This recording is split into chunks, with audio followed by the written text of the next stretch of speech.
stubbornness to deal with some of these problems with immediate effect. And I'm appealing. I am not taking it for granted that people support me to young people, particularly young people. 75% of them are the ones whose future is at stake. To stand up this time, turn around, look at how far they've missed the road, and just head in another direction. And I think that's something very important for young people. I would have loved to tell you that I will fix roads. I will give you hospitals, but people are tired of hearing that. Those are just rudimentary governance. We're not supposed to even be promising people at this time that we'll give them roads because you're entitled to it. I hate when I see politicians advertising that they pay salaries. As if the workers are like, oh, thank you so much. You paid us salary. You're an amazing guy. But if you have workers, it should be taken for granted that you pay their salaries. If you have sick people, old people, it's be taken for granted that you pay their pension. If you have roads, it should be taken for granted that you fix them, because these things are actually budgeted for in Nigeria's budgetary system, both at the state, local government, and also at the federal level. So when you set out the budget, where do the funds disappear to? It disappears to the black hole of corruption, greed, and complete wickedness of the guys who are running Nigeria. So I'm bringing my passion. I can't lie to you. I'm a very passionate person. I can't lie to you. I can be a little bit too difficult especially when I see oppression, corruption, and incompetence. It drives me crazy. I cannot lie to you that I am going to take on powerful interests, and I'm going to step on their toes until those toes are broken, if we have to break them, because those toes are also laying on top of destinies of generations of persons, as they've always done. So three generations. Yes, 3 generations now. Because the most painful aspect is the generation that we call the children of democracy, the guys who were born in 1999 thereabout, who were told that everything will be all right. We've made all the mistakes. Your future will not be like this. Whether it's not, we're going to fix everything. And it's just been lied to. They've been shagged. They've been cheated. And now this generation is on a vengeance.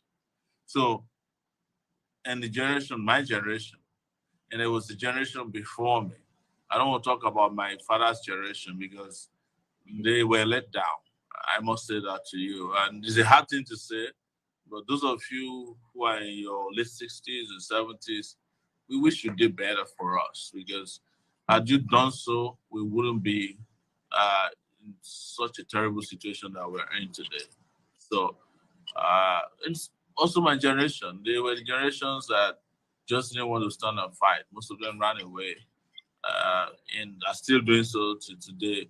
I know of a guy who has traveled abroad, spent 15 years, came back, and now he has done the jackpot thing again. I'm like, for how long are you going to be in Iran? Iran twice. Yeah. So, yeah. So for how long are you going to be? There was a period, in the mid 2000s that Nigerians were returning back home to the extent that they had like clubs, they had exclusive, hangouts, gatherings, and all those guys are gone. They disappeared.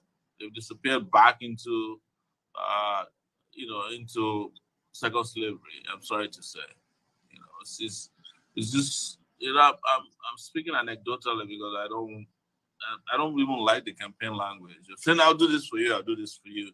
Everybody's used to it, Everybody knows that they've been lied to.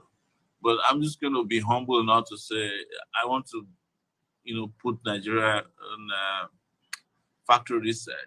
Like we need to go back to the default setting of, the device called Nigeria, and then start loading some serious applications on it so that we can, put in a new operating system so that the apps can work and would work for Nigerian people. this is very important thing to state out there, because I know a lot of people who are listening to you who tune into your kind of conversation don't like to, relate with, this finicky and hard language that would do this, would do that.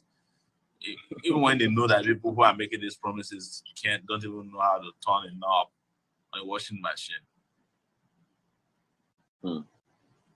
Nigerians are tired of the lies. They've been lied for 60 years, and because right now, as it is right now, whatever mistake they make again is going to be another. Can I just intervene there? Can I just intervene there too? Yeah. I don't think Nigerians are tired of lies. I think some Nigerians can no longer differentiate between lies and truth, because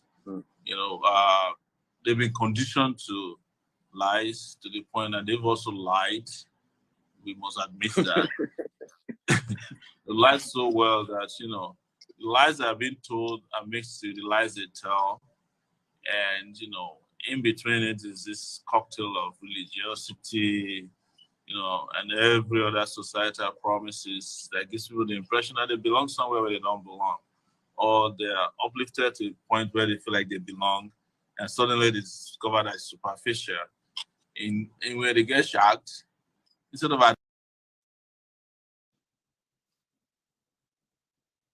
see, based on what network another route, which is also a lie, because honestly, a lot of people love to live the life of a lie within Nigerian social political system.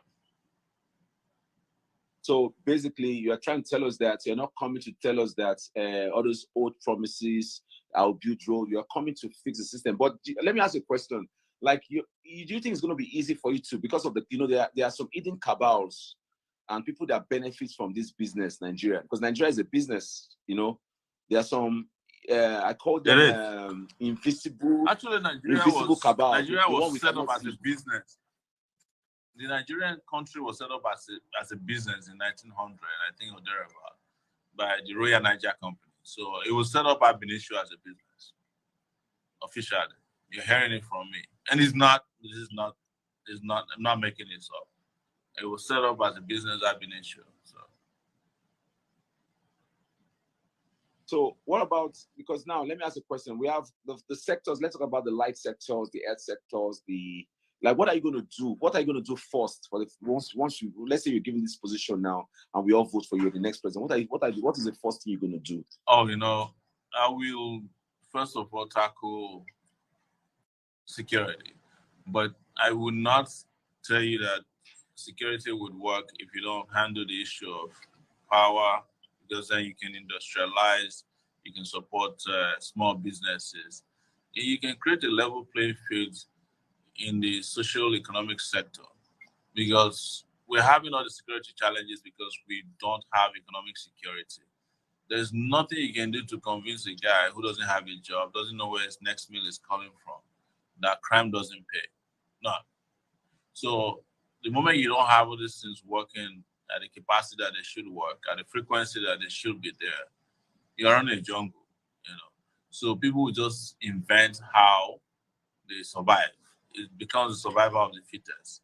So if I tell you that, I'm going to fix the security sector just by hiring guns or mercenaries to wipe out bandits, terrorists, kidnappers, the moment they are done with one set, as long as economic problems are not resolved, another set will rise.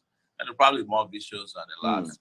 So the thing is to create a society where people can find satisfaction, they can find survivor, and survivor that is not temporary. Survivor must also have its own security. If you don't have security for survivor, you are going to have on your hands a lot of problems. And what is security for survivor? If I have a job today and I know I can lose the job with network. So this is what we're talking about, Nigerian network. So if you're watching us right now, we're just having some network glitch, and Telecom was in Ghana, and Sowore is in Nigeria. So we can now see the difference when it comes to glitching. So let's just wait for him to reset back.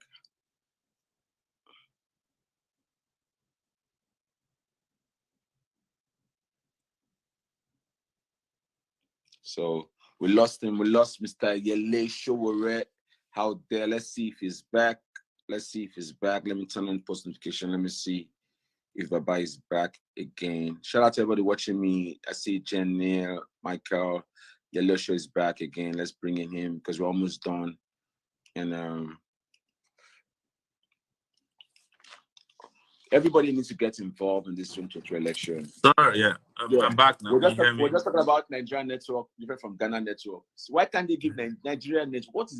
Why is this government suffering us? Even common network, they cannot give Nigerians. Because people around Nigeria don't understand the value of networks, right? What I mean network is, internet connectivity, mobile cell phone connectivity, and availability. You and I know you live in the US with $50, you have maximum data availability. Yes, for a month. You cannot with $50. You probably, if you last a week, if I get on your show every day, $50 is not enough to last me a week. In purchasing data. So because those who should regulate, they privatize without regulating.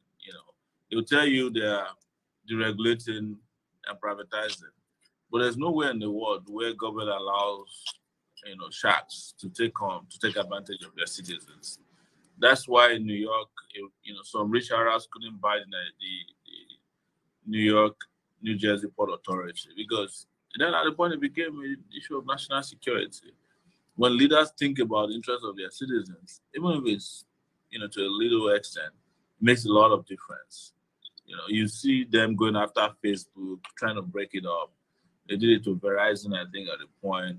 All these interventions and regulations help them not to take their citizens for granted. Health insurance companies that don't pay insurance, payouts get punished from time to time. And you can't just say, "Oh, I didn't know." But here, the government and telecom companies are in cahoots. The government people are working for the telecom company instead of the telecom companies to be afraid of the government. The government is afraid of them. They are afraid of losing their license because of NCC. Remember, the government also created a police called NCC. Is there one of their DSS? But these are just corrupt. These are just corrupt entities who make billions. So are you going to dissolve bodies like NCC once you get into it? Because NCC is a military entity. Because we're in a democratic regime, so why would we have? I don't look.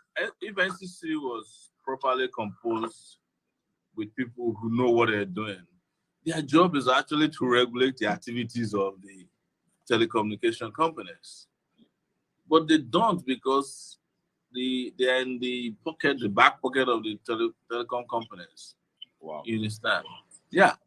So how do you regulate people who you're working for or who you are in cahoot with? That's the problem.